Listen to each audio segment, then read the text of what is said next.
47 houses could somehow support a sewage treatment facility. But in 2020, Bill and I agreed this before we make our run. You can see, if you look at the numbers, there's no way this is sustainable. So in talking to this developer, it's been discussed with him in the past too. It's not like we're a genius here and thought about this and got it on our own. He's agreed to tie in Ivy Ridge into this 125 home sewer treatment facility that he's going to have to get through the Department of Health here. What we've done is manage growth. We've dictated what this was going to look like. We took it from 282 homes and apartments to 125 single-family dwelling units that we're not happy about, but it was a compromise that we had to make. Had I been here in 2021, I believe we'd be looking at about 40 to 50 houses total, because we would have been able to make changes. So this is the update we have for you today as far as the framework we're going to be working with this gentleman on. We brought the zoning maps over here. I don't think I have them on here. I did. I don't know how I don't, but they're over here for everybody to look at. And if you guys have any questions, we'd love to hear them.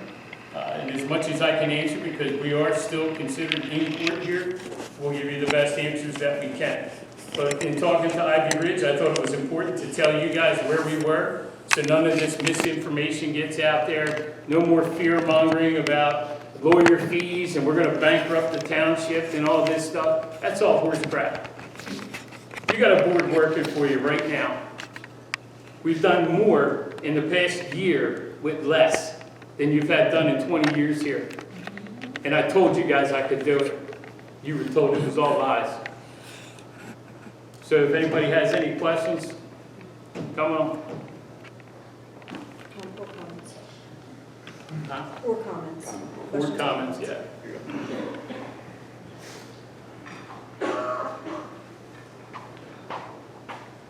Tammy Trey, Knifer Road. Okay, so you say you've done all this for the 125 homes. Now, my understanding before you guys got in here was that those homes were 55 and over. And that was to save the schools from being inundated. Okay? Now, you're putting in 125 homes, okay, but you claim that this is victory when it's really not. Because do the math. 125 homes, for, say, family of 4 to each one of them homes, 2 cars. Now you're inundating the school system on top of it, which means our taxes are going to go up because now the school district is going to have to do something about it or redistrict or whatever else, which they don't have the capacity to do. So you have no mention whatsoever of there being a 55 and older system, which to my knowledge was the last thing that was negotiated on this property, for one. 2, I have a couple other questions. 1, for the resolution that you have the township manager to sign the PennDOT, why does he have to sign it? Didn't we vote you guys in that you guys are supposed to be signing this and not our township manager? As far as my knowledge goes, that's why you guys are the supervisors and not the manager, signing contracts. You guys are the ones supposed to be signing contracts because that's how it works. Look at any township, they'll tell you that the manager does not sign contracts that are going to bring in revenue. The other thing is the electrical maintenance for Reading. Was that put out for bid? Was it? Maintenance was well below the threshold needing to be. I don't care. Was it put out for bids? Were there 3 bids taken in for the electrical maintenance? That's my question. Ma'am, I've answered your question. It's below the bid amount. Okay, that's not the question. $3,000 does not require bids by law. Yes, they did. But, okay, you do your homework. Because I'm telling you. And, I mean, you ran for office, both of you ran for office stating, that you weren't going to develop anything. Nothing.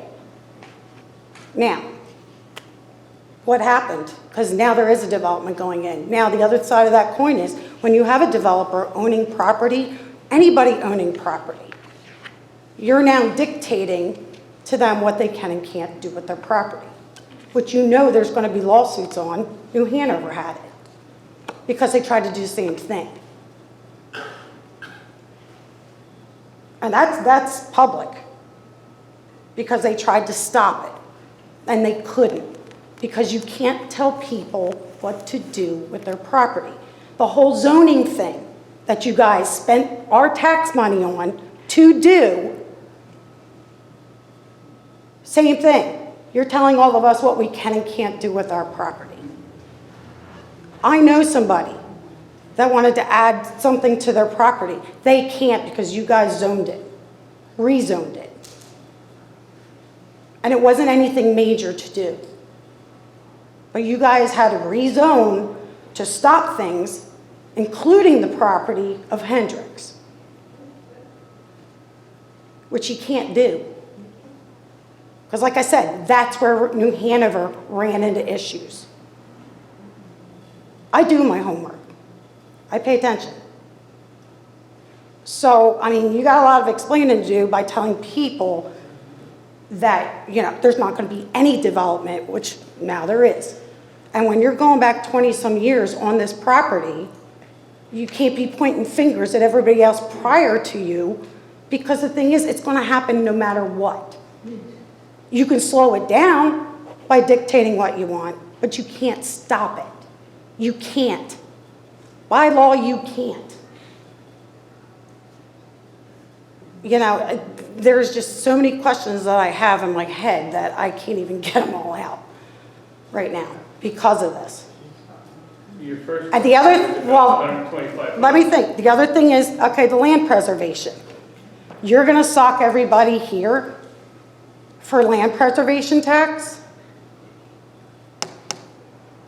Now, the thing on that is, why are the people, the hardworking people, going to be charged every month for land preservation tax when our township does not have to put a dime into it? And the reason why our township never did is to preserve the money that we have. It's not a requirement. The county kicks in money, the state kicks in money. The township does not have to. But you're not telling anybody that we don't have to, and that it's a necessity to preserve the land that's in this township, which it doesn't. Because guess what? There's ways around it. There's Act 319. They're selling your land development rights. But those are things you're not telling people, that there are other avenues to preserve the land that this township does not have to fork out money for. Am I right or am I wrong on that? You're wrong. Okay, you can tell me I'm wrong all day long because I know. I would sit in there. No, I know. Yeah, I know you're not.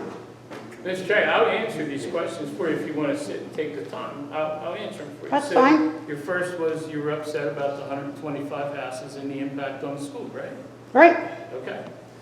So just a couple of years ago, the development that came in was 293 homes that you referenced.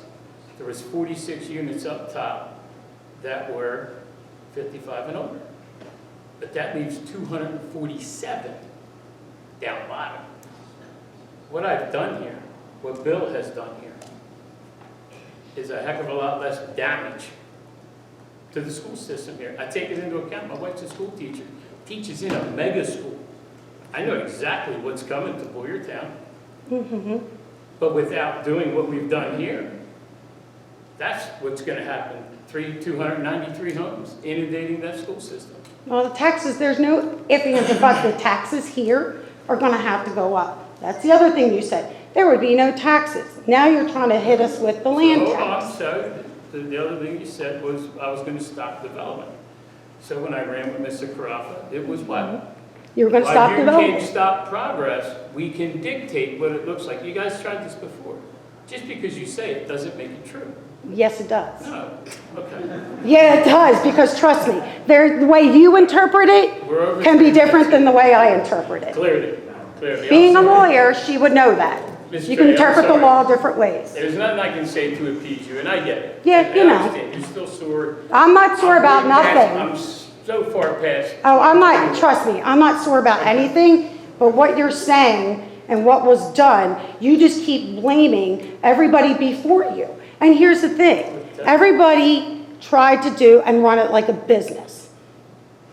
Okay? You're paying yourself our tax money. Way over what was being paid before. Be careful. Same with Not true. You're him. telling Same the with truth. him. I got a much better qualified candidate than before, too. You pay for what you get, Yeah, okay. right? Tracy Tackett was actually, I'm not she gonna knows her talk about shit. that young lady. That is She not knows what her we're- stuff. Ms. Trey, we're not here for this. And to right now. save the township from being sued. So how many lawsuits are against our township right now? Did you tell anybody that? We've answered that before. There are two. There's One that two. involves this development, which we would be settling, so there wouldn't be a new lawsuit, it would be a settlement of what the current lawsuit is. And there is one that involves a personal resident who sued the township. That's it. Those are the two lawsuits. Okay. Thank you for your So time. you're quite welcome. And you can pat yourself on the back all you want, but tell them. It ain't happening. Anybody else? Any other public comment For questions. or questions? I'm sorry. Any other questions?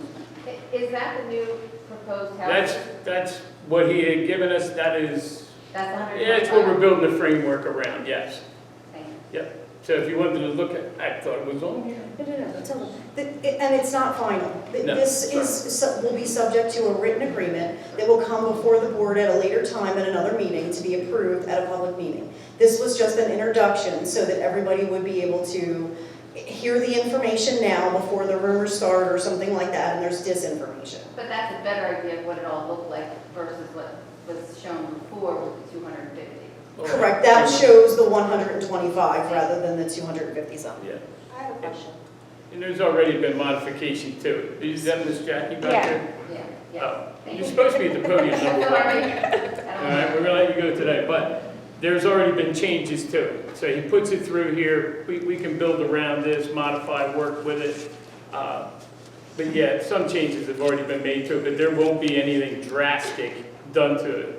There can only be single-family dwelling units. You will not see apartment buildings here. And it won't be an increase. Yeah, it won't be an increase. It's locked in at a certain number. I'm sorry, Ms. McGee. No, you're fine. I was just questioning that, what size were the lots prior with the single family, and what size are they now? The ones, I'm not sure. What were the original ones? So the original ones were right around 15,000 square feet. That's roughly about a third an acre. The majority of the ones you see now, in an average, have between about 2/3 of an acre to an acre, depending on the lot. There's variation, of course, across the project, but they are generally bigger lots than before. And when we talk about it, previous to that, it was row homes, which is clearly not what this plan is. Are they gonna have sidewalks? Negative. Negative. This is going to have a smaller road that will fit in with the roads existing in the township. That way the character stays the same. Thank you. Trying to get a Clover Lane reduced, you know what I mean? Clover Lane's one of the most beautiful areas we have in our township in sense of homes. Not that all of us aren't awesome, but I mean, they have beautiful homes over here. Still public comment? Yeah. I'm Buck Daniel And I Reed. did take out the trail going through your front yard. Oh, great. My name is Buck Daniel Reed. I'm on 941 Perkinsville Road. I am the Vice Chair of the Planning Commission. I just wanted to say I've grown up here in the township. Upper Frederick's been my home for 55 years. Tammy, Mrs. Trey, she brought up a very good point. She said that, you know, when you own property here in the United States of America, you have a right to use it to its highest and best ability. She didn't say that. And Mr. Hendricks does own the property, and he has the constitutional right to use that property to its highest and best ability. I am proud that on that first planning commission meeting that I was running that I made the motion, and it was backed up by law that would recommend to the board to deny the plan.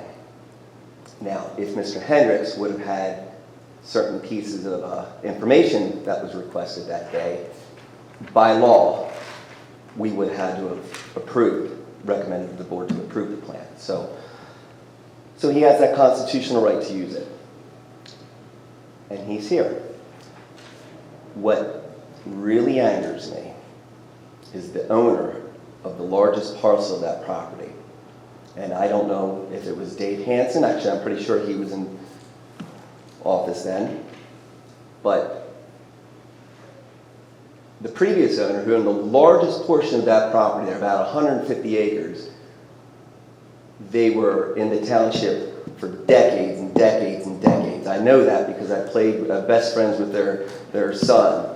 I spent many a night partying, having good times, there at their house. We hunted all of these properties, rode dirt bike. Mr. Kevin Murray, we rode dirt bikes and all over creation all over this place. I know what happened there. I know that the Hassens wanted to put a museum there, a farming museum. They came to the township and they said, here's a plan, we want to put a farm museum. They were purchasing equipment. He was going to do live demonstrations for raw farming, antique farming equipment here in the township, and the township said no. They went and they filed appeals, they went through the process, and the township said no. The township said no, over and over and over again. Where was their constitutional right to use the property for the highest and best use? If my whole platform here, being on the planning commission, was when Tracy Tackett was openly saying that she was going to use eminent domain and run trails across that property from Pottstown to Green Lane Park. And she said it to Bob Marriott's daughter and other people. I'm like, you're not putting trails through our property and saying that you're going to use eminent domain. And that's why I got involved here, because that is wrong. But it's those types of decisions, the negligent decisions, is why we're here now. And I can't even fault Tim Hendricks at this point. He owns the property. Just to say, my wife and I got a letter from Toll Brothers last week. Right now I have the position that we can sell out. Our property is right in the middle of the township. Toll Brothers has enough money to sue the township for exclusionary zoning. All I want for everybody in the township is to be treated with respect. The Hassens should have been treated with respect back then. Tracy Tackett shouldn't have been out there saying, we're going to claim eminent domain on your property to put trails from Pottstown while the homeless population was along the trails over there. I was shouted down during the meetings when I brought it up. There's been a lot of negligence going on in this township. I passed a paper out here earlier about one of the main actors in this, who is Area 1 Republican Committee Chairman, his version of the Upper Frederick Republican Committee Chairmanship, the Western Montgomery Republican Association. And while he was here as the Board of Supervisors Chairman since 2019 till he resigned in July of 2024, he was blocking people from primary in the Republican primaries. That's a likely violation of election law. Why do you think there's a grassroots Republican Party right now? Because people who wanted to run in primary were blocked. Heck, I was blocked from the Facebook page. I'm a lifelong conservative Republican, voted for Trump over and over again. I mourn Charlie Kirk's death. And I'll leave you with this. It does say in Luke 16, verse 10, those who are faithful with little will be faithful with much. And those who are not faithful with little will not be faithful with much. And that's what we've been dealing with decades here. Take a look at the Ivy Ridge sewer plant, the quote-unquote emergency where they did not, in August of 2023, they did not follow proper procurement laws. They violated municipal procurement laws that Pennsylvania has laid out. They didn't accept bids, but yet Tammy and her husband, who were involved in these ethics violations, right? They're going to sit there and question you. The old guard needs to go away or actually start helping this township out. Because I'm not going to let them stand here and come up here and just talk stupid. I'm not going to do it. We need to come together. We need to come together and do what's right. And that's about it. So, thanks. Thank you, Mr. Reed. Any other public, or no, is that it for the public comments regarding this? Yeah, it's just questions on Blantrye. Okay. All right. Open space. Yep, moving around. Oh, wait, oh, damn, I forgot. So when we did talk to, and you made me just think of this, but part of this settlement agreement is gonna entail us retaining the Hassan house down there. So that'll be isolated out of that parcel down there, and the township will take ownership of that and do what we can to restore it. I think that would need to happen sooner than later, because the house is ready to fall over. I hate to see the township end up with a problem. I don't know if you've seen the schoolhouse down right here, right across from here. Yeah. I know what you're talking about. But We're gonna. that kind of washes Hendrick's hands of that, of a historic understand. building, in a way. I understand. Yep. Okay. So moving along to the open space referendum here that you may not have heard about. Let's see. Yeah, wrong one. Go flying around the world putting in computers, you get technology deficient. All right, so this is what the land preservation is. We're all worried about our tax. I'm going to gouge everybody on taxes, right? So what we talked about was land preservation in this township. When I come to your doors in 21 with Mr. Crawford, again in 23 with Mrs. Fisher, we're all talking about the development down here. And how did we get in this position? Woe's me, right? Wrong. We can help ourselves out here. And it's very simple, super small. I'm not throwing a tax and telling you guys you got to do this. That's false again. What I'm saying is this is how we can do it. And if everybody in this township wants to help preserve Upper Frederick the way it looks today, or help keeping it look this for future generations of our kids and grandkids, this is how we would do it. It's actually a 0.0004 EIT tax. Okay? What this equates to is if you make $25,000 a year, you're going to pay $10 a year for this tax. It breaks out to 83 cents a month, right? If you make $50,000, it's $20 a year. Okay? If you make 75, it's $30 a year. If you make 100 grand, it's $40 a year, and that comes out to be $3 a month. So when we sit here telling everybody Lamon's going to tax you to death, we're not going to be able to buy a can of soup. I find that to be ridiculous. Okay? This here is going to net us enough money that we can start putting in the kitty for land preservation, which almost